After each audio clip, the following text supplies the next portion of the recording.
Good morning, everyone, and welcome to the Ignition News, where we cut straight through the noise and we get to what actually matters. We've got 7 stories today that all point to the same thing. Power is protecting itself in this country while everyday people get screwed. So let's get right into the top stories for December 26th, 2025. We hope you had a great Christmas. I myself worked on Christmas. It was fine, though. I got to meet a lot of nice people. So I felt grateful actually to work on Christmas because a lot of people I feel like really needed some connection this year, and I really did my best to try to connect with people and say nice things to them. A lot of people I just feel like they don't get kindness right now, and so that was my goal yesterday. Is I really tried to exude kindness, especially to like people who work in the service industry right now. Like a lot, you got to like work at Christmas in a restaurant, for example. That's tough. That's tough. It's a tough gig. My thoughts and feelings, or whatever you want to say, go out to everyone who worked on Christmas, including myself. Yes, including myself. Let's go ahead and kick into it. Good, everybody. Our first story today, the protectionism playbook. This is actually a pretty breaking news story. A lot of people have not been following this, but it is significant. The Federal Communications Commission just banned all new imports of Chinese-made drones, specifically from DJI. DJI controls 70% of the global drone market. Now, the official story behind this, everyone, is that it's national security, right? They've made it a top national security issue. They're saying that these drones are used for military purposes. Well, here's what happened. The FCC added DJI and other Chinese drone manufacturers to their covered list, basically saying what they're saying is that these companies pose an unacceptable risk to national security. But here is the kicker, and here's how you know it's all a sham. The ban only affects new models. So all of the drones that are approved and in use allegedly, they're fine. So if these things really were a security threat, why are there going to be millions of these things flying around everywhere if it's such a huge issue? DJI has been asking for an actual security review for many, many years now. They've actually written a letter right to Pete Hegseth, and they've openly said, go ahead and examine our products. But instead of that comprehensive examination, they got a rubber stamp decision from some unnamed White House interagency body claiming that they could enable persistent surveillance and data exfiltration. Now, one of the real true stories here is that the America in our military defense is dramatically behind China specifically in drone technology for modern warfare. But let me get to the point of the stories. DJI drones, by the way, are used by police, firefighters, farmers. They're used by people monitoring infrastructure. They're obviously used by people in the news. And DJI spokesman's been very clear about that. This has not been grounded in evidence, and it's really just really propaganda. And really, folks, this is a part of a bigger pattern that we're actually seeing. We're banning superior Chinese technology. Why are we doing that? Well, my opinion on that is we're banning it because American companies are not able to keep up technologically. We get those things into the hands of the American consumer, and we really shatter this myth of American exceptionalism. You really see this, by the way, in the electrical vehicle market. Chinese made EVs are probably 10 years ahead of American made EVs. Obviously, when the world's wealthiest man has a significant political influence into the infrastructure of America, talking about Elon Musk, obviously it's helpful if we keep those EVs out of the American marketplace.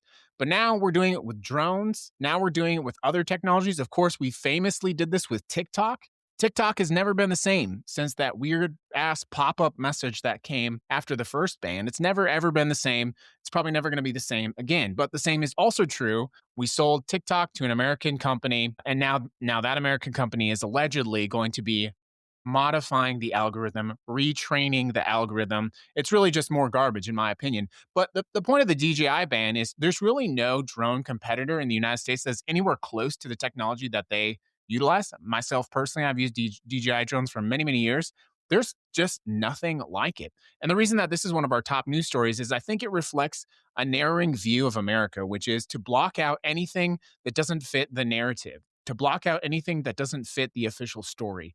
But let's get on to story number 2. The unemployment rate lies again. The president, by the way, has a new excuse for why unemployment hit a 4-year high. 4.6%, which is crazy. At a rally in North Carolina, he claimed that he could fix it by instantly rehiring government workers. But he wouldn't do that, of course, because of the destruction of a country. So let me break down his actual quote. Here's right from the president. If I want to make some good numbers, I'll add 300,000 jobs. I can do it with one phone call. They'll hire them immediately. The 4.5% would be down to 2.5% in a matter of moments. I could get it down to zero. The problem, of course, is the unemployment rate is not 4.5%. It's actually 4.6%. But the numbers have really never been the president's specialty. So the second obvious part of that problem is that the math is wrong. The federal government cut 271,000 jobs through this year through resignations, attrition, and famously through Doge. To actually drop unemployment from 4.6 to 2.5%, he would need to add 3.5 million jobs, not 271,000 jobs that they, eliminated with federal cuts. The math is so crazy, it's almost laughable, but obviously if you're one of the millions of Americans right now affected by unemployment, it's not very funny. Now, the third problem, of course, is that the reason unemployment is up isn't because of government job cuts. There are 982,000 more unemployed people now than when Trump took office. Government layouts are just a fraction of that. The fourth problem, of course, this is a big one. Trump has spent a decade lying about unemployment numbers. In 2016, he claimed the real unemployment rate was 42%. 42%. Do you remember this? Then the second he got into office, he said those fake numbers became real because they made him look good. Now he's back to claiming the numbers are fake again, obviously. The economy lost jobs in 3 of the past 6 months. Job growth in 2025 is on pace to be the worst since 2020. People who don't have work are increasingly saying they can't find jobs, and people who do have work are staying because they are afraid to leave. But the president wants you to ignore all of that and believe in some magical alternate economy where everything is doing great and everything's fine. This is, of course, the same playbook that authoritarians use every day, all over the place. Reject objective reality, substitute your own version, and attack anyone who questions it. Trump even fired the BLS commissioner, the Bureau of Labor Statistics, because he put out numbers that they didn't like. The job market is obviously weakening. Black employment just hit 8% for the first time in 4 years. Lower income workers are getting hammered while Trump golfs and claims that everything is great. Don't let him gaslight you, folks. The numbers are real. The pain is real. And his excuses, well, they are bullshit. Thank you for following the Ignition News, your daily news updates. And we do have a bias on this news program. We're a biased news organization. Our bias is to the truth. Welcome, everybody. It's great to have you. I'm really happy with how things are going with the Ignition News. If you're wondering, how do I follow along? Well, we made it simple for you. Just go to theignition.news and you can find us on all of your favorite platforms, whether that's YouTube, Spotify, Substack, Apple Podcasts, anywhere that you want to listen to the daily news update. Please do consider subscribing, following. Clicking automatic downloads helps us out a lot, by the way. If you're using any of those platforms, it gets us to the top of the charts. And our show is sponsored by our signature podcast, Ignite, Fighting Fascism in the Age of Its Rise, also available on all of your major podcast platforms. Today, we have a special episode of Ignite, which has been uploaded just for you, just for the loyal crew. And that episode is a message to the American resistance. So please get a chance to check out our other podcast, Ignite, Fighting Fascism in the Age of Its Rise. On to the next story. Story number 3. We've got some other info about what happened with this 60 Minutes story. We've got some behind the scenes action. We need to talk about, obviously, what happened because it's a really good example of how corporate media is starting to really acquiesce to the precedent. So obviously, here's the timeline. 60 Minutes had this story about CCOT, right? The maximum security prison in El Salvador, where Human Rights Watch documented systemic torture. The story was screened 5 times, cleared by CBS lawyers and Standards and Practice. It was factually correct. The PR team sent out press releases. Everything was ready to air. Many of you have seen that episode. It's a really sickening episode if you watch it. Bari Weiss, the new CBS news editor-in-chief, who was hired by Paramount CEO David Ellison, killed the story at the last minute. On Saturday morning, hours before airtime, Bari Weiss messaged the executive producer with concerns. The main one, the Trump administration refused to comment, and Weiss wanted them on camera. Alfonsi's response in an internal memo is pretty critical. Here's what Alfonsi, the lead reporter, said. If the administration's refusal to participate becomes a valid reason to spike a story, we've effectively handed them a kill switch for any reporting they find inconvenient. That is exactly what's happening. That's exactly what's happening. Alfonsi correctly states that. She says, hey, if the administration could just not go on comment and kill any story, then they kill any story that they want. So Weiss's decision Weiss defended the decision by saying the story was not ready and that they needed to get principals on the record and on camera. Basically, what she's saying is we want a quote from the administration, but the reporting team had done the work to actually get the administration on board. That's called stonewalling. It's a tactical move designed to kill unfavorable coverage, and it worked. This is happening while Trump is actively complaining about 60 Minutes. At the same North Carolina rally we talked about earlier, he said this, I love the new owners of CBS. Something happened to them, though. 60 Minutes has treated me worse under the new ownership. That's the president of the United States putting direct pressure on the Ellisons. And the Ellisons, of course, have this active bid, right, to get Warner Brothers. So the president of the United States is out in the opening pressuring Ellison and his family right at the moment when they need him the most to pressure CBS. Of course, CBS staffers threatened to quit over this. One recently told CNN, people are threatening to quit over this. It's called corporate censorship. And this comparison has actually been made internally to another time when Mike Wallace's interview with a tobacco industry whistleblower was shelved by corporate pressure, a story that became the movie The Insider, if you ever saw that movie, The Insider.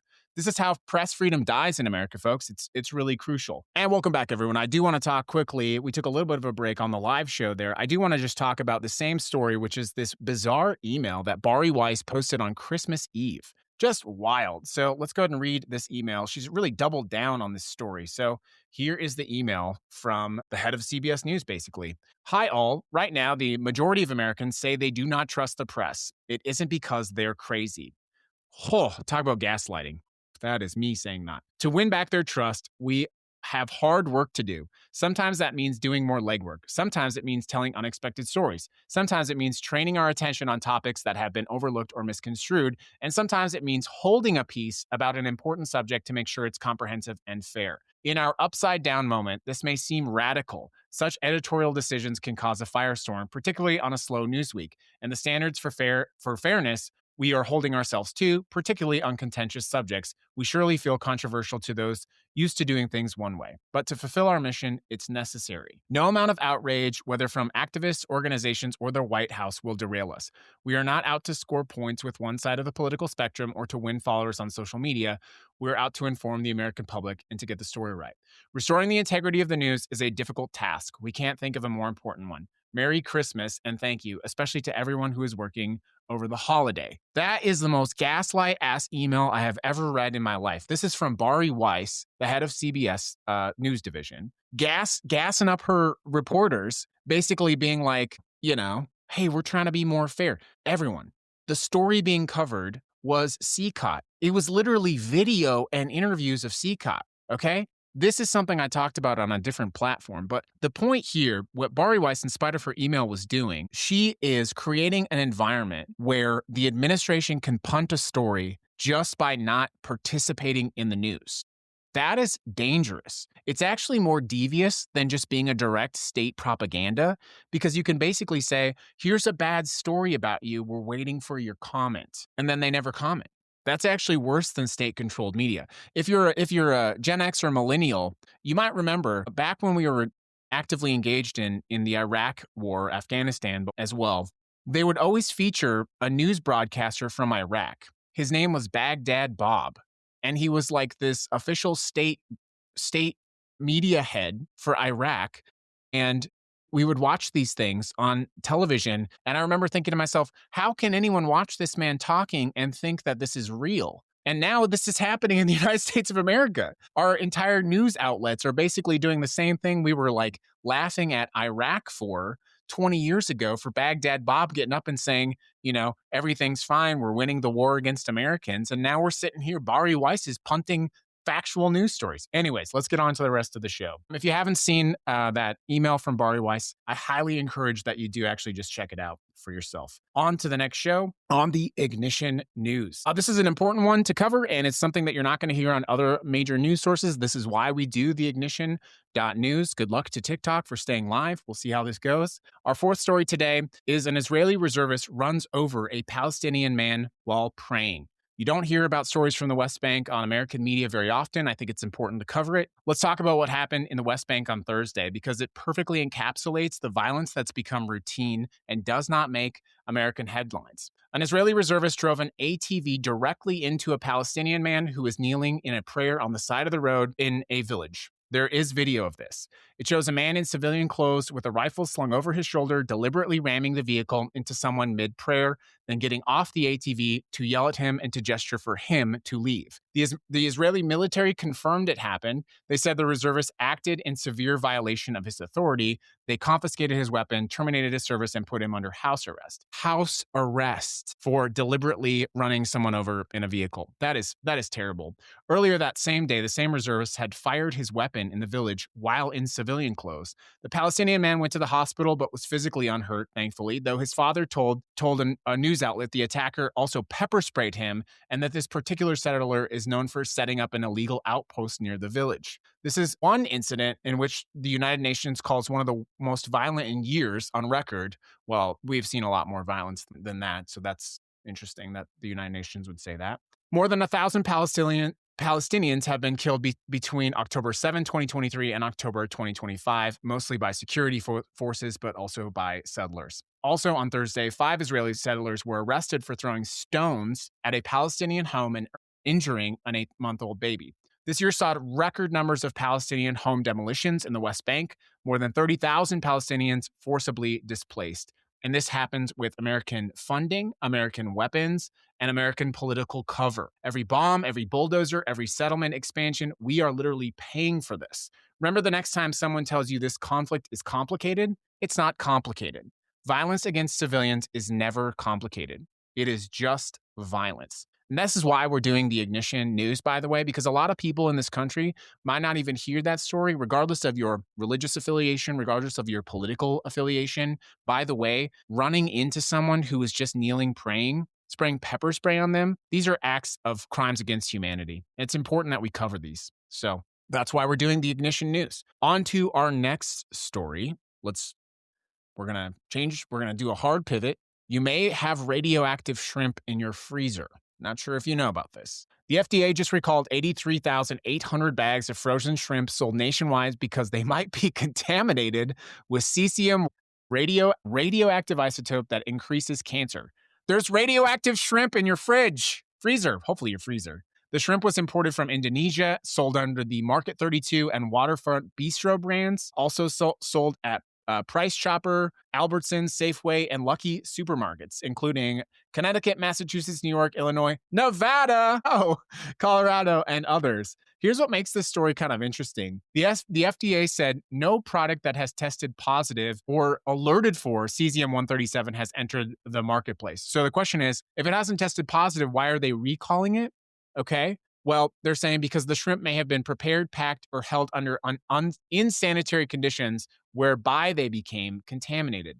Translation, we're not sure. We're just covering our ass. But if you might want to check your shrimp if you have it in the freezer. It might be radioactive. It's obviously causing a lot of problems in the Indonesia's shrimp exports to the United States. They dropped 59% because of that warning. But the bigger question is about supply chain oversight. How does a steel plant's radioactive scrap metal contaminate a seafood processor 2 kilometers away? These are the questions. These are the questions and the reasons we're supposed to have good and effective government. So if you got frozen shrimp in your freezer, please check to make sure you're not eating radioactive shrimp. Please. By the way, this is not I know you're thinking, I've heard this story before. This reemerged into the news. It reemerged. So anyways, back on to the next story. Welcome to the Ignition News. If you are looking to find us wherever we are available on all of your major podcast platforms, Spotify, Apple, Substack. You can find out where we are by going to our website, theignition.news, theignition.news. It's great to have you. Let's get on to story number 6. Trump's working class support collapses. Remember how the president won in 2024 by flipping working class voters? Let me tell you. New polling from YouGov and The Economist shows that his approval rating among Americans earning under $50,000 has cratered. It has cratered to 31% approval, 65% of workers making less than $55,000 a year disapprove of the president. Let that sink in. Let me get that stat right. I got the stat wrong. It's important that we get correct stats. We're doing a live fact check there. 55% of Americans earning under $50,000 a year disapprove of the president. That's a massive swing. That's the demographic that literally put him in office, by the way. In November, it was negative 28. Now it's negative 34. So the trend there is very clear and should be very alarming to Republicans heading into the midterm. The president increased his share of voters under $50,000 from 44% in 2020 to 50% in 2024. He attacked his opponents, by the way, Biden and Harris, on the economy and immigration, and he positioned himself as the sort of rising phoenix coming back to save everyone in the economy. Only 29% of people earning under $50,000 think the country is headed in the right direction. On jobs in the economy, 32% approve of Trump's handling. What are you guys doing? 58% disapprove. Meanwhile, Trump's doing better with higher income voters, of course, because they're not paying taxes. His net approval among people from $50,000 to $100,000 is negative 12, still bad. Among those over $100,000, it's negative 10. So he's still underwater, but nowhere that is even close to the working class. When asked about the economy, the top responses from consumers were, of course, prices, inflation, tariffs, and trade. So what does the president have to say about all this? Here's what the president has to say. So many fake polls are being shown by the radical left media, all slanted heavily towards Democrats and far left wingers. Fake news. That's what the president has to say. Well, at the Ignition News, we are not fake news. We just have a bias towards the facts. So the president's support is cratering. Speaking of money, our last story of the night, just to show you the depth and degree of the cover-up of what's happening, okay? Our final story of the day, the FBI spent $1 million in overtime. $1 million in overtime. Was that to patrol Christmas Eve? Was that to look out for dangerous people in your neighborhoods? Was that to help catch criminals, white-collar criminals, blue-collar criminals, whatever that may be? Well, no. The FBI spent $1 million in overtime pay to redact the Epstein files before their mandated release. We know this because of a Freedom of Information Act request. Between March 17 to 22, 2025, the FBI mobilized 934 agents who worked 14,278 hours of overtime in 1 week. 1 week of overtime, $1 million. Patel sent out about 1,000 special agents to the Bureau's Central Records Complex in Virginia for a crash course in redaction training. They worked on the nights and the weekends, and they clocked in massive amounts of overtime. Now, here's what we know. What was being redacted? The documents don't specify, but we know that Attorney General Pam Bondi initially claimed that the Epstein client list was sitting on her desk, and then she claimed it didn't exist. So, yeah. The DOJ claimed that they've got all the files coming out, but clearly not everything's come out. Then millions of additional files have come out. So on top of all of this, this is just the overtime we know about.